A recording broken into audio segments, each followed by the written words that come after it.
सिला पैजा बिराजे पितरों पिंड भराई बहुर श्राद्ध खान कुआए काग भय कलमाही। ओए होए, अब कितने निर्णायक ज्ञान दिया है।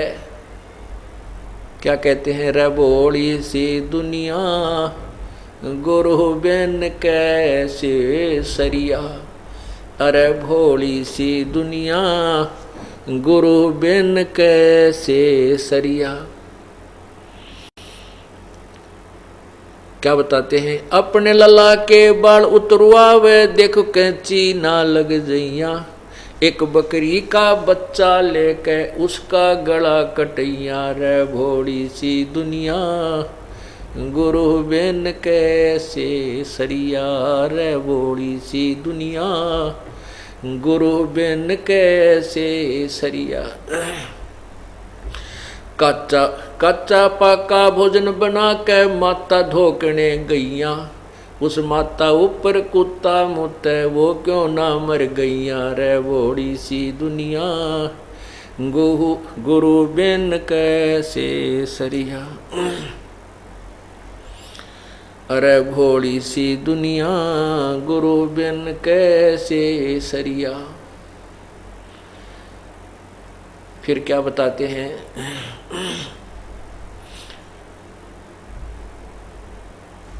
अब जीवित बाप के लट्ठम लट्ठा मुए गंग पुचैया। जब आवे आसुज का महीना फिर कौआ बाप बनैया। रे भोली सी दुनिया गुरु बिन कैसे सरिया। रे भोली सी दुनिया सतगुरु बिन कैसे सरिया।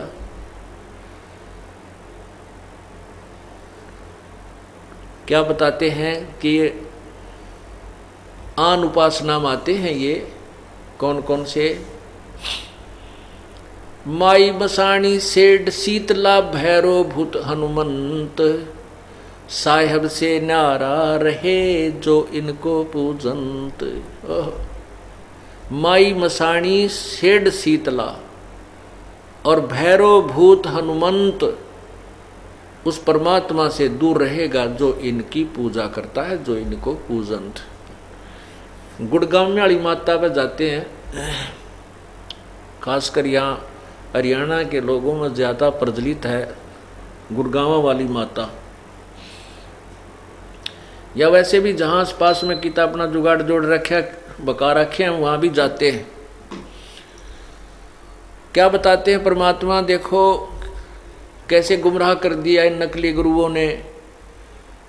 बुढ़िया जागी अपने पोते ने गेल लेकर और साथ न पुत्र वधू को, और वहाँ उस माता वाले स्थान पर जाकर नाई बैठा होता है और ये बहका रखे हैं कि बाल उतरवा के अपने इष्ट धाम पर चढ़ाने चाहिए, न तो नहीं तो वो रूस जाएगा। अब बता इष्ट उन बाला न के शर्म मारेगा, हमारे बाला न इष्ट खाओ न के ना की तो फूकण के ना, इनका क्या करेगा इष्ट। अब वो क्या करते हैं, वहाँ जाती है बुढ़िया, वहाँ एक नाई बैठा होता है और वहाँ भीड़ इतनी लग रही होती है, तो वो बाहर 2 रुपये में बाल कटते हैं तो 10 रुपये में काटते हैं। क्यों, मजबूरी है, कटवाने पड़ेंगे उनको। तो वो क्या कहती है बुढ़िया, ले भाई नाई के मेरे पोते के बाल काट दे। और भाई देख ध्यान करे, कच्चा ध्यान रखना, कच्चा सिर है मेरे पोते के, कांची ना लग जाए भाई, देख रहे ध्यान तय। और वो 2 कैंची भरते हैं, बस इतने दे दे द्वार हो से जल्दी। और उन बालों को क्या करते हैं, अंदर मंदिर में चढ़ाते हैं जाके। वह पुजारी क्या करता है, उन बालों ने ठाके कट्टे में डालने जा और शाम ने कुर्डियाँ पे फेंक दिया। वो बता के बैंक में जमा करा होगा उन बालों को, उसने भी तो बारे पटकने हैं ठाके हुए। तो ये हम बहका रखे थे। अब क्या बताते हैं परमात्मा कि तुम अपना न यहीं कट फूट का आप गिर दिया और कितने ठाक है, इस चक्कर में मत पड़ो। ये गलत साधनाएं हमारे शर्मंड रखी है नकली गुरुओं ने, नीम हकीमों ने। तो परमात्मा क्या कहते हैं कि कुछ बुद्धि से काम लो। अपने बेटे का तो इतना डर मानती है कि कदे कैंची ना लाग जा और तेरे बेटे को दर्द हो, पीड़ा हो जा पोते को। और एक बकरी का बच्चा लेकर उसका गला कटैया। रे भोली सी दुनिया गुरु बिन कैसे सरिया। पूरे संत के बिना ये निर्णायक ज्ञान जब तक नहीं मिलेगा तेरा उद्धार नहीं हो सकता। अब अपने बच्चे की तो इतनी ममता, इतना प्यारा लागे कैंची लागण का भी डर, और एक बालक एक अमुक जो बोल भी नहीं सकता उसका प्राणी का बच्चा लेकर और माता का भेंट चढ़ा दिया। वो माता कभी बकरे नहीं खाती। वो देव कोई नहीं है जो मांस आहार करता, वो तो राक्षस होते हैं जो मांस आहार करते हैं। वो हमारे इष्ट देव कोई भी देवता मांस आहार नहीं करते। ये हमारे को बहका रखा है उन ज्वाड़ के स्वादुओं ने, जो मर के भूत बन गए। और वो जो नकली गुरु थे वह मांस खाया करते थे, फिर वह पत्र भूत बन गए। वह फिर उन्हीं यजमाना माँ का बोलते हैं, मैं भैरव बोलूँ हूँ, मैं हनुमान बोलूँ हूँ, मैं माता बोलता हूँ, और एक बकरा चढ़ा दो। उनका वो गुमराह कर देते हैं। और उनके डर के मारे फिर ये पूर्ण परमात्मा का सहारा मिला नहीं, तो डरते फिर ये बेचारे गृहस्थी लोग उन पाखंडिया में जो भूत बोला करते, उनके आधार से मांस चढ़ाने लगे, बकरे चढ़ाने लगे, कटवाने लगे हैं। इस प्रकार यह बात बिगड़ गई। फिर कहते हैं, फिर माता की पूजा देखो, कहते कच्चा पक्का भोजन बना के माता धोकने गई। माता जो धोक लान का दिशा बना कर चलता हा काम, तो बेरा कुत्ता न खाना हो तो वो कच्चा पक्का भोजन बना के माता धोकने गई। हमने देखी जगह जगह पर ना एक इतनी मंडी ही बना देंगे जिसमें मेरे ख्याल में कुत्ता आराम से बैठ सके, बाकी आदमी तो नहीं प्रवेश कर सकता। उसको माता का थान बोलते हैं, स्थान। कहते हैं वो कच्चा पक्का भोजन बना कर माता धोकने गई, और वो माता के धोकने, माता की पूजा के लिए जो वहाँ गुलगुले पूड़े चढ़ाती है, और कुत्ते बाट देखा करें, बुढ़िया एक बतला उतरा टूट कर पड़ा।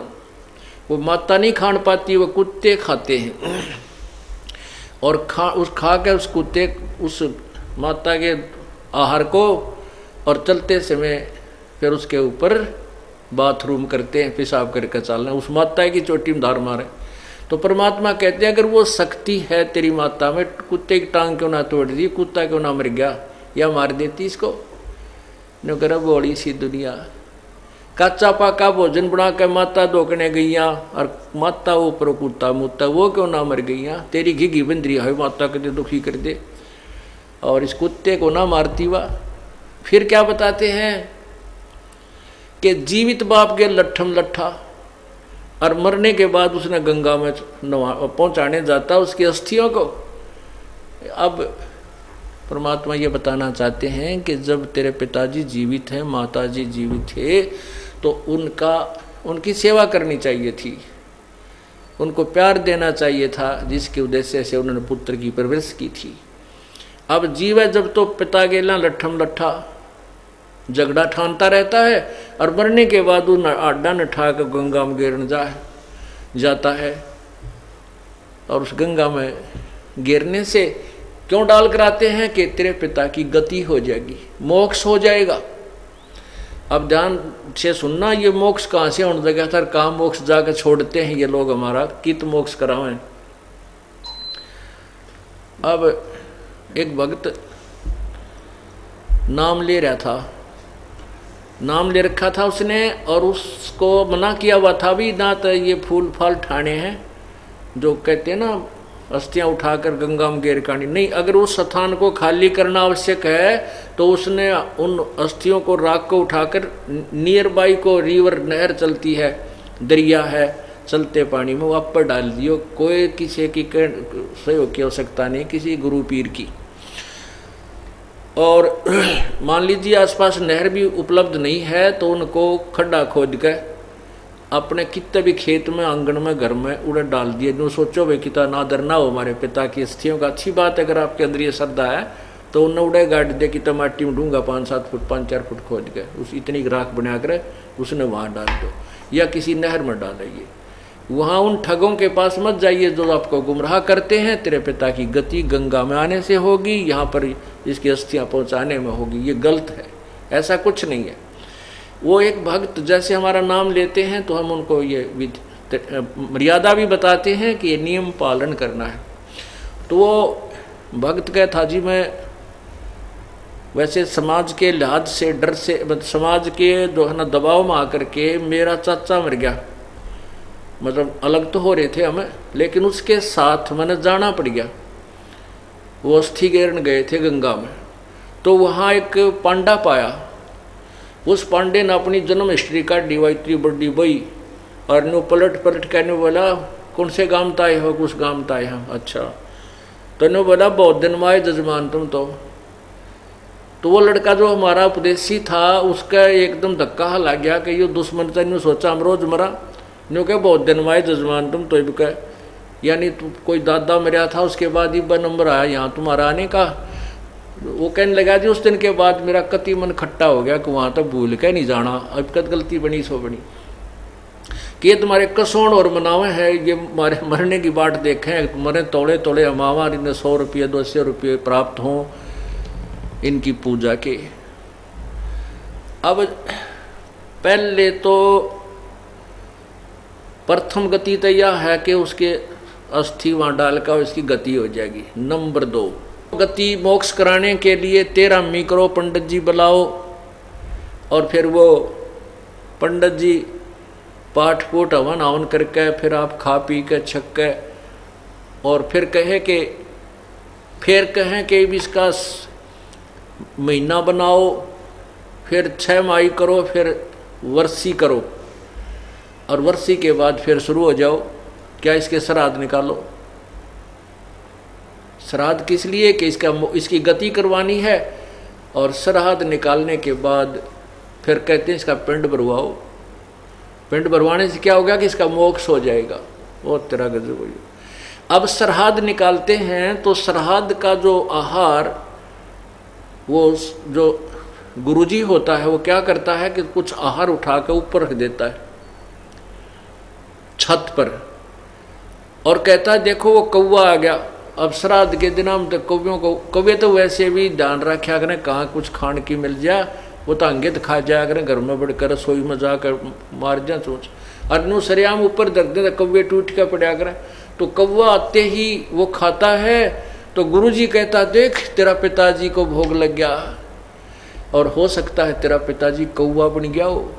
देखा ना भोग लग गया, हो सकता है तेरा पिताजी कौवा बन गया हो। तो श्राद्धों में कौवा यदि आहार कर जावे भोग लगा दे तो पिताजी पितर तृप्त हो गया। अब परमात्मा कहते हैं अरे तो बड़काले खेल खेल रहे हो तुम, तुम्हारे को कति मूर्ख बना रखा है, हमारे अंदर बुद्धि नहीं छोड़ी, कोई अपनी सोचने की शक्ति भी खत्म कर दी, हम इतने डरा दिए इन लोगों ने और फिर भी कोई लाभ नहीं होता।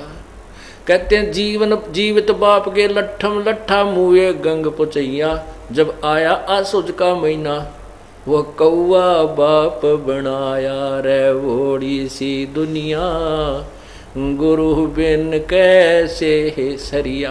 यानी सतगुरु बिना ये बात बने नहीं। पुण्यात्मा ये तो मैंने आपको बताया सब समवेद तत्व ज्ञान, इसी का समर्थन